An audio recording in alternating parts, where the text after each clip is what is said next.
Actually, glad you brought your date with you tonight, Sandy. Appreciate that. Before we do, I'm not going to actually introduce the keynote speaker, but I'm going to introduce someone else for just a moment.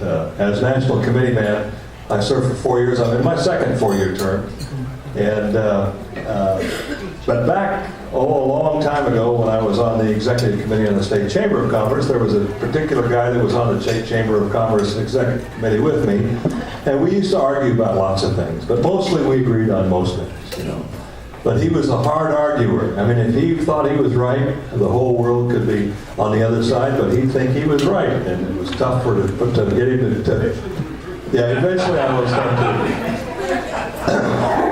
And, but I really got to know Randy real well. And then later on, when I was in the legislature, he would come by and chew me out about different things that I wasn't doing quite right. But he started out as the vice chairman. Now you got to remember this, Debbie. 2 weeks into being vice chairman, the chairman quit. And so Randy got to be chairman because the chairman quit. You got to be chairman because the chairman-elect got fired. But, you know, there's a good legacy. See if you can stay for 13 years. And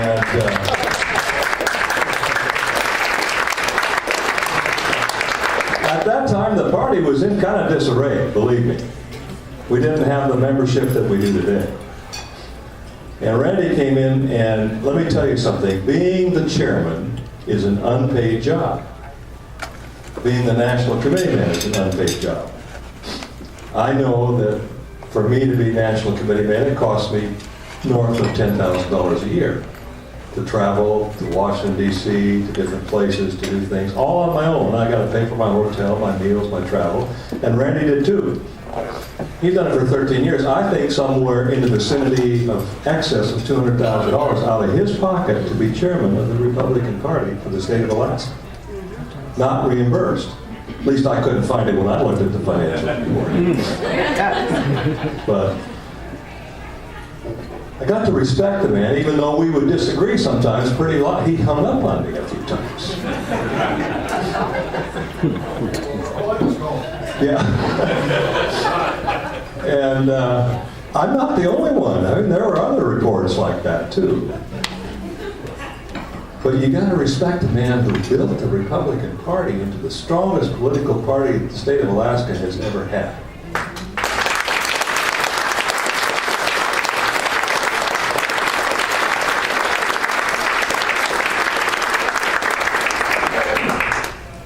My wife says, well, you don't always agree with me, Ralph, either, but we've been married 43 years, 4 months, and, well, 5 months and 1 day. So, yeah, I better keep up. Because in my wife, as Erin reminded me today, she said there's no such thing as divorce, hunting accident, maybe. But, and she is a good shot. But let me tell you that I have the greatest respect for Randy, and I can tell you that the chairman of the Republican Party told me to make sure to let you guys know that he has equal respect for the job that Randy has done. And so just tonight, for just one moment before he gets to introduce the speaker, I'd like to ask you to join. I'm non-alcoholic, so I brought my water bottle, my water glass. Join me in a toast to a man who has invested his time, his heart, his efforts into the Republican Party for the last 13 plus years.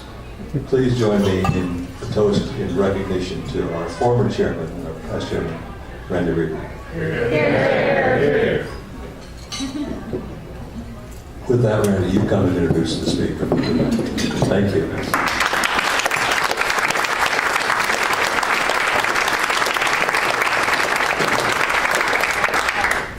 Ralph was talking about very special days when we were on the state chamber together. The glue that kept the state chamber together is a former legislator that many of you know, who we could all debate with. He couldn't disagree with Hugh because he was a little too swift. Hugh Fate was a member of that group too, so that's where I got to know this very, very great guy, and thank you so much for your comments. Tonight, we have the opportunity to have a gentleman with us who has been a Lincoln Day speaker here before. He's in a role today which I sympathize, empathize, and can relate to. This guy had a real career as a radio talk show guy. He was 570 KVI in Seattle for 14 years, helping shape the opinions of the Pacific Northwest. A couple of years ago, he made a severe mistake. He was elected chairman of the Washington State Republican Party. Amazingly enough, on January the 19th, he was re-elected. I mean, it's one thing to do something as state chairman for one term. Everybody's entitled to some illusions and to make a mistake. To do it twice, I have a really great donor in Anchorage who summarizes this kind of concept very, very well. He says, I'll always help you raise money. I will do things for candidates. But if you ever hear that I'm planning to run for office, immediately call APA. Glasgow Psychiatrist to have him taken away. So Kirby has come to us. He's a native of Washington, D.C. He subsequently moved to Washington State. So he's a through and through Washingtonian. And he is now working in a state where he has a Republican majority in the Senate in a state that includes King County. That's almost unbelievable. I think he's a great, great Republican advocate, a great conservative, and I look forward to hearing his comments this evening. Kirby Goldberg.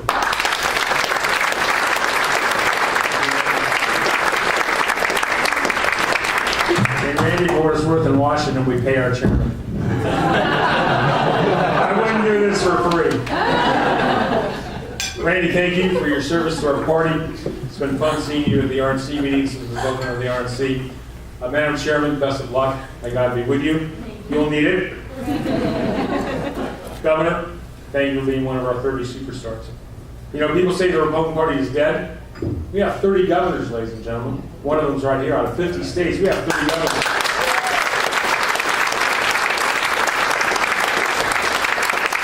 And if you look at where the innovation and the change and the progress is being made, it's not in California, it's not in Illinois, it's not in New York.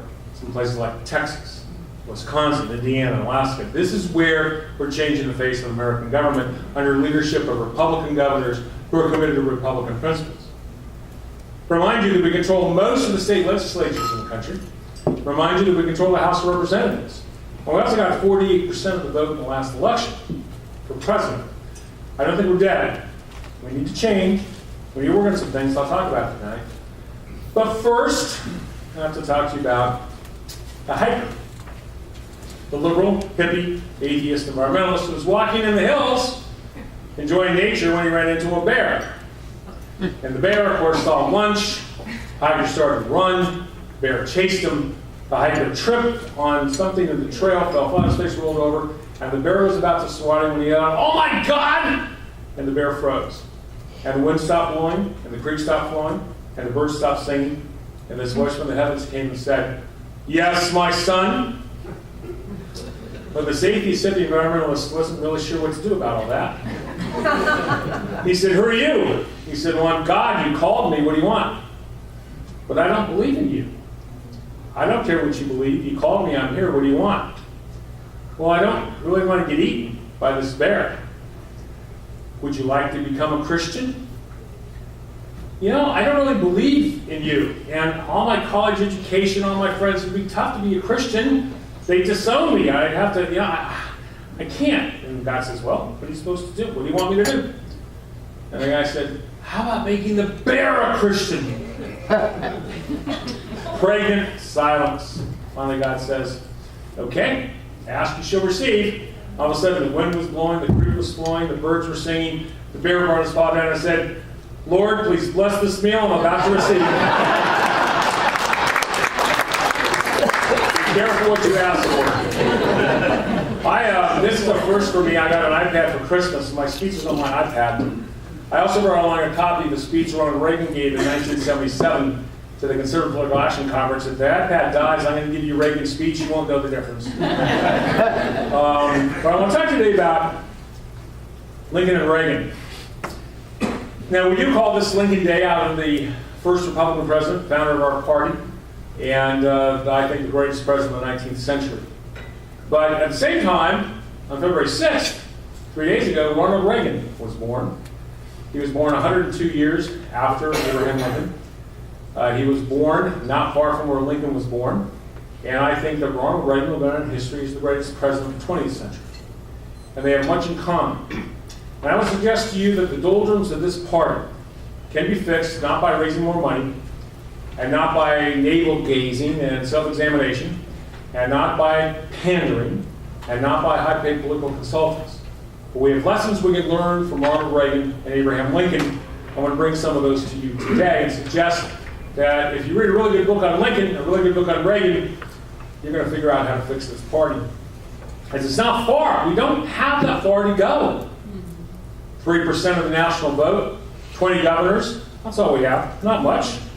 We can do that. But I think we have to understand at this point in history, the American dream is dying. We are the party of the American dream, but it's dying. Millennial unemployment yesterday, the unemployment of kids between 18 and 29 is 16%. Half of those kids are working at part-time jobs. We have the best educated class of baristas in the world. 86% of Americans believe that good paying jobs will be a long time coming or never come back after the Great Recession. Only 20% of you expect to get back to where you were before 2007, 2008. Less than 20% of you believe that your kids and grandkids will have a better life than you have now. And then to really set it off when it comes to military matters, yesterday the Joint Chiefs of Staff chairman told Congress investigating Benghazi that the American military should not be looked at as a global 911 force. And this, General, I ask that your forgiveness, I appreciate your service, I honor you, but the exact purpose of the American military is to go where American lives are endangered and property is being threatened. That's your job. But he apparently doesn't believe that. I want to share with you two quotes from Reagan and Lincoln to give you an idea of their worldview. Go into some details. Reagan said this in 1964, in the most famous speech he ever gave, 1 week before the election on TV in behalf of Barry Goldwater. You and I are told increasingly that we have to choose between a left or a right. I'd like to suggest there is no such thing as a left or a right. There's only up or down. Up to man's old dream of the ultimate in individual freedom, consistent with law and order, or down to the anti of totalitarianism. Lincoln, 110 years before, said this: the eternal struggle is between right and wrong. They are the two principles that stood face to face from the beginning of time and will ever continue to struggle. One is the common spirit of humanity for liberty and freedom, and the other is the divine right of kings. It is the same spirit that says, you work and you toil and you earn bread and I'll eat it. It is the same tyrannical principle. These two presidents shared the same idea and worldview, that we have right and wrong. And our political struggles are a fight between right and wrong. The right, that you should be free and run your own life, but the wrong, that someone else can run your life better than you. Both of these men were avid readers and students of history and economics. Both of them were excellent communicators. Both fought wars which determined the fate of their country, and both won those wars. Both of them were horribly vilified by their opponents, as were their wives. Both had a strong faith in God, had a faith in you, the American people, and a faith in the free market. Both were underestimated by their opponents, and both succeeded far beyond their expectations, and both left a much better country behind. Both of them also understood that conservatism, which I will equate with republicanism for a moment, is not an ideology. Conservatism is based on experience and the test of time. Lincoln believed in the free market because he lived it, he worked in it, he saw it. He didn't study economics in college. In fact, Lincoln never went to school. He was self-taught. He said this about the economy: I want to allow the humblest man an equal chance to get rich with everybody else and leave each man free to acquire property as fast as he can. He also said work, work, work is the main thing. He also said, I don't believe in a law to prevent a man from getting rich. Lincoln was an advocate of the free market, what we used to call classical or liberal economics, throughout his entire career. Reagan was as well, because he saw the market work. He understood. He did study economics in college. He had a major in economics at Eureka College, and it was before the Keynesians took over, so we assume he studied classical economics. He said this.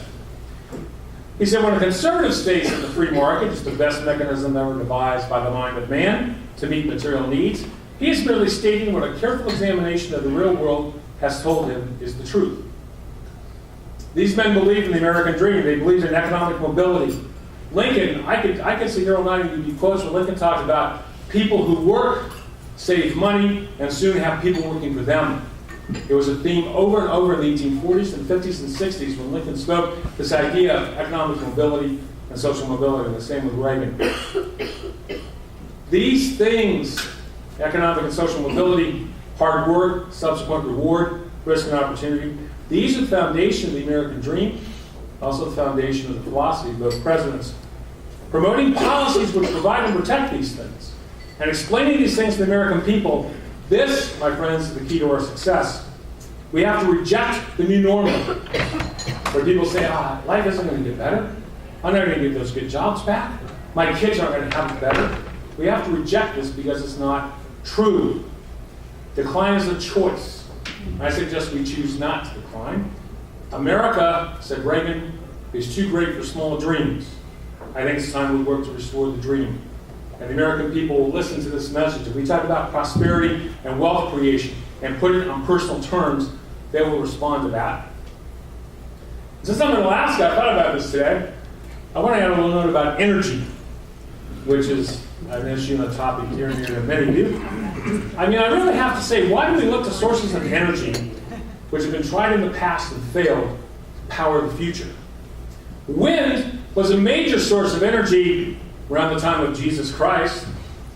It moved fleets, and ships, and navies, in fact, until the 1800s.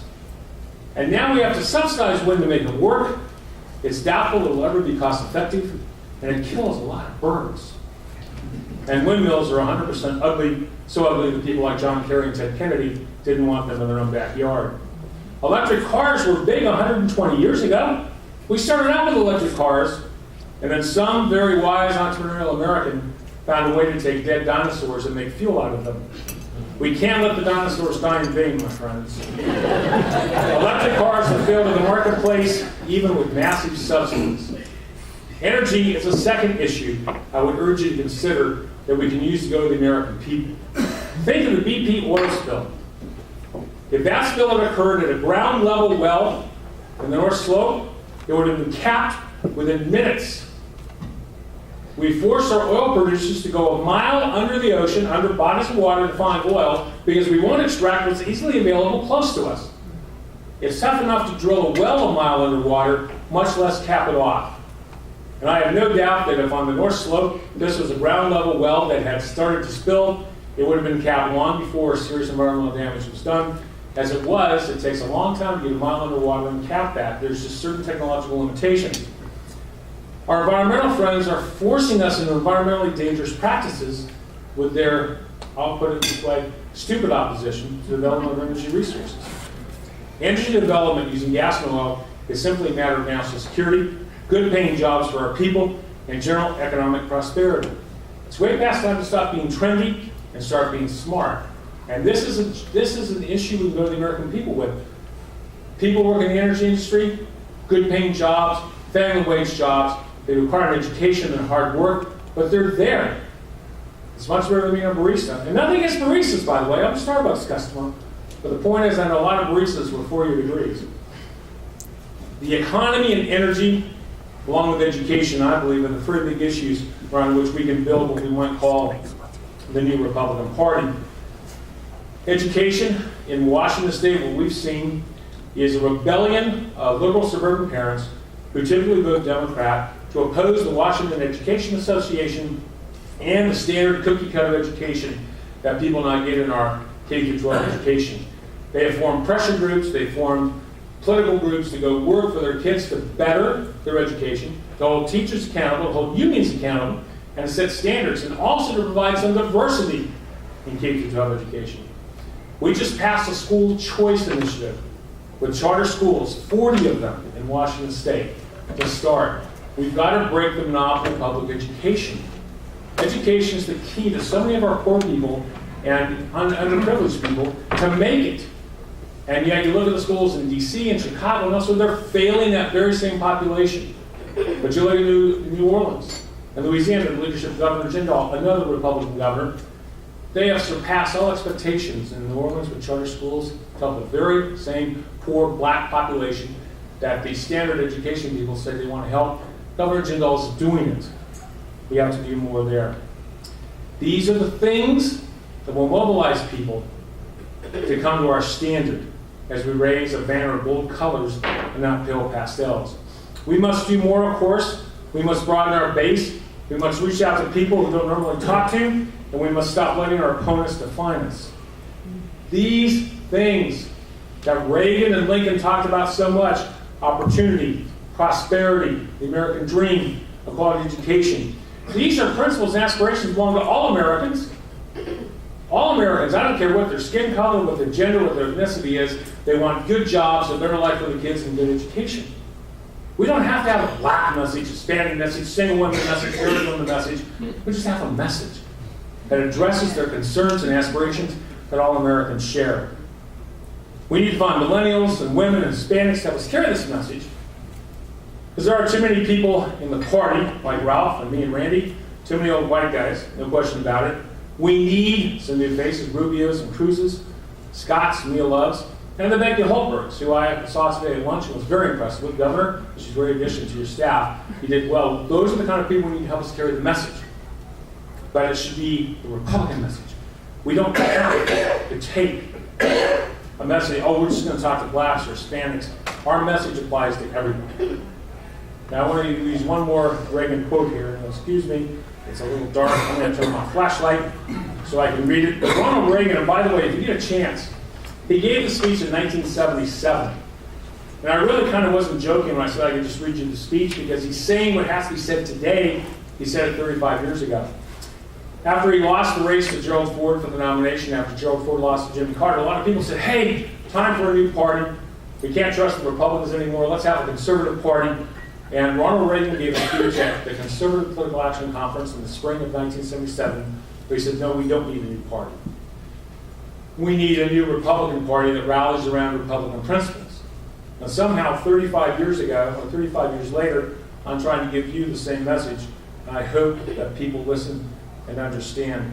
But I want you to hear what he had to say. And again, this is 35 years ago. Let me say, so there can be no mistakes as to what I mean. The new Republican Party I envision will not be and cannot be one limited to the country club big business image that, for reasons both fair and unfair, is burdened with today. The new Republican Party I'm speaking about is going to have room for the man and the woman in the factories, for the farmer, for the cop on the beat, for the men and women in the factories, for millions of Americans who may never have thought of joining our party before, but whose interests coincide with those represented by principled republicanism. The time has come for Republicans to say to black voters, look, we offer principles that black Americans can and do support. We believe in jobs, real jobs. We believe in education that is really education. We believe in treating all Americans as individuals and not as stereotypes or voting blocks. And we believe that the long-range interest of black Americans lies in looking at what each major party has to offer and then deciding on the merits. The new Republican Party I envision is one that will energetically seek out the best candidates for every elected office. Candidates who not only agree with, but also understand and are willing to fight for a sound, honest economy, for the interests of American families, neighborhoods, and communities, and a strong national defense. And this is the important part, my friends. And these candidates must be able to communicate those principles to the American people in language they understand. Inflation is not a textbook problem. Unemployment is not a textbook problem. They should be discussed in human terms. I need not remind you that you can have the soundest principles in the world, but if you don't have candidates who can communicate those principles, but if you don't, candidates who are articulate as well as principled, you're going to lose election after election. I refuse to believe that the good Lord divided this world into Republicans who defend basic values and Democrats who win elections. We have to find tough, bright young men and women who are sick and tired of cliches, the pomposity, and the mind-numbing economic idiocy of the Democrats in Washington. What's changed? The mind-numbing economic idiocy of the Democrats in Washington? When this was written, our national debt was about $600 billion. It is now $16 trillion. The idiocy continues. Reagan was right. And that's why I'm suggesting that if we really want to look at what we need to do, we don't need this inner introspection. We don't need consultants to come in and tell us what. We know our principles, my friends, are tested by time. You cannot tax and spend and go into debt and have prosperity. You can by releasing the creative energies of the American people, the entrepreneurial spirit, and let you all do what you do best, which is create and work hard. That's how we create prosperity. We cannot have a good healthcare system mandated from on high down from Washington, D.C. and expect to solve our health problems. We can't solve any problem. How many trillions have we spent on poverty? And the poverty rate has barely budged since the war on poverty started. We declared war on poverty, and poverty won. Okay? And trillions are gone. Communication, conviction, and commitment. That's what we need. That's what Reagan and Lincoln taught. That's what we need to learn from them. Abraham Lincoln, during the dark days of the summer of 1864, was convinced he would not win re-election. He was convinced because the war was going badly, because the Democrats were strong and they were saying, stop the war, it isn't worth it, we can't fight for black men, we have to bring the country back together, let the South go. The casualty lists were long and the war was no closer to being over than when it started. So he would go out and visit with the troops. He loved the Army. He loved these young men from all over America, the North, who came to fight for what was by then a war to end slavery. He met with a group of men from Ohio on August 27, 1864. He met them at the railroad depot as they were going home. He said this to them. He said, gentlemen, very few really understand what is involved in our struggle. What is at stake is whether your children and my children shall enjoy the very same liberties and privileges that we have enjoyed as Americans. Think about that. Isn't that what we're fighting for today? Isn't that what this poll says when 86% of people think their kids are going to have a worse future than they did?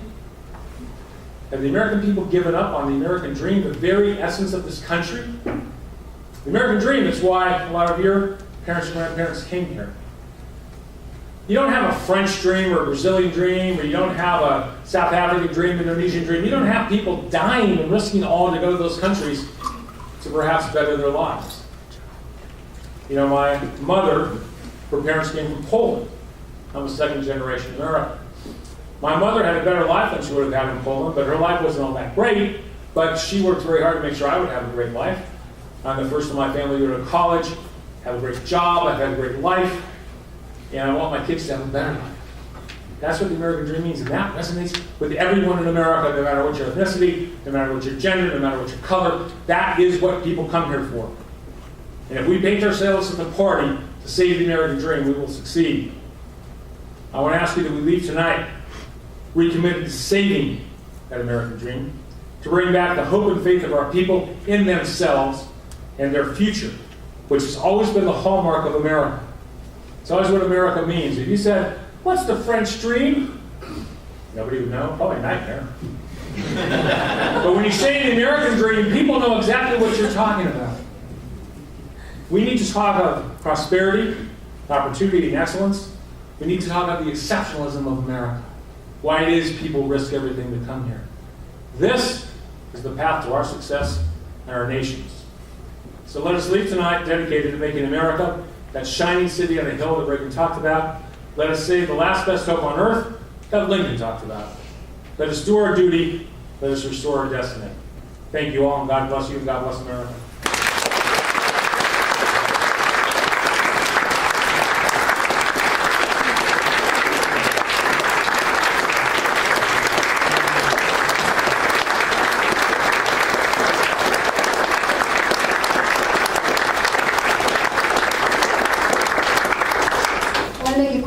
Announcement about the auction. For those of you that bought more than one item, we've bundled your items to make it easier for you. And also for those of you who paid by credit card, we've slipped your credit card form underneath your auction items so that you can just hand that back to us with your sheet that you want to continue to pay by credit card, and then we'll just add it to that charge to make it easier for everyone. Thanks.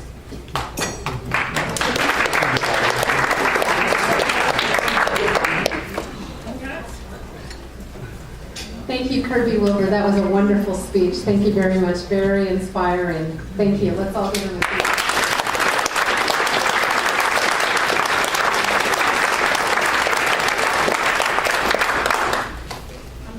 On behalf of the Capital City Republicans, we have a gift for you. Thank you very much for being here.